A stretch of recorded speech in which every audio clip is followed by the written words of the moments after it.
আসলে তো এই জালের কোনো বৈধতা নাই, এই জাল তো আপনি পাততে পারেন না।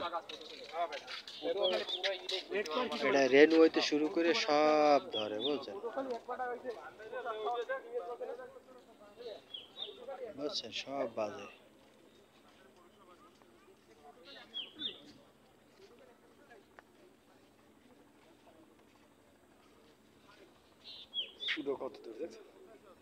সুট তো মানে অনেক দূর গেছে, মানে এতে কোনো কিছু যে ঢোকবে কোনো মিস নেই, সব বাইরে আবার কোনো লাইন নেই, দেখছেন। বান্ধা আছে, বান্ধা খুললে মাছ ডুবাইতে লাগে।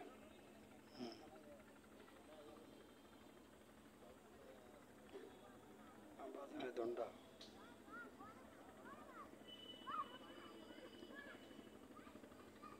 বাজে তো অবশ্যই, বাজে তো অবশ্যই কিছু না,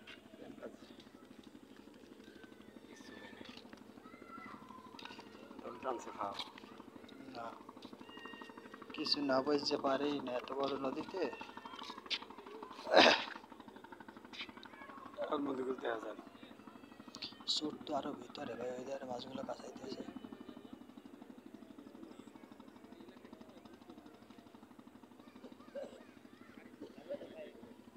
দেখ কোথায় সুট, দেখছেন। এর মধ্যে কিছু ঢুকলে আর বাইরে আবার কোনো লাইন নেই, এতে রেনু মেনু সব মারা পড়ে মাছের।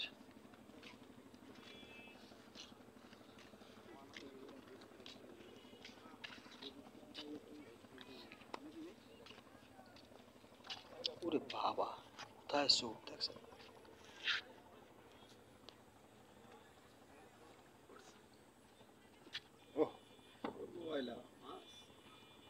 মাছ তো উঠছে কিছু,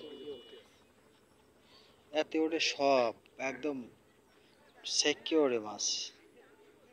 রেনু হইতে শুরু করে এই জাল তো পাতা হইলো অবৈধ এগুলা।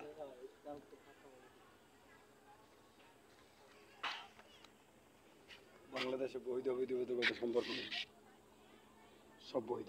অবৈধ কিছু আছে? কিচ্ছু নেই।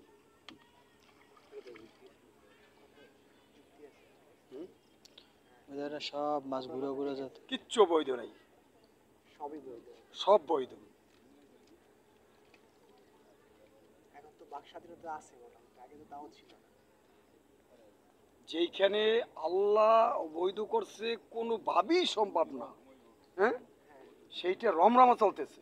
আল্লাহ তো মাফ করে দাও। এটা কি কথা হইলো নাকি? আইন নেই, কারণ নাই, কাউকে কেউ মানে না, কাউকে কেউ গণ না, কারোর সাথে কেউ ছোট না, কেউ ছোট হইতে চায়, বড় সমস্যা। আবার তাছাড়া আমরা নিজেদের প্রয়োজনে নিজেরাই আইন ভাঙি। অবশ্যই আমি আইন করি, আমি আইন ভাঙি, সেটাই তো বললাম, আমরা হচ্ছে বড় স্বার্থপর, যার কারণে আমরা নিজেদের ওই পর্যন্ত না একটা মাথা বন্ধ নিচ্ছে, হ্যাঁ মানে পুরো ক্লিয়ার নাই, কিন্তু নিচে একদম পোল পর্যন্ত। আরে ভাই ওইসে এই পর্যন্ত, কিন্তু ক্লিয়ার হ্যান্ড বন্ধ করতে পারে না। এই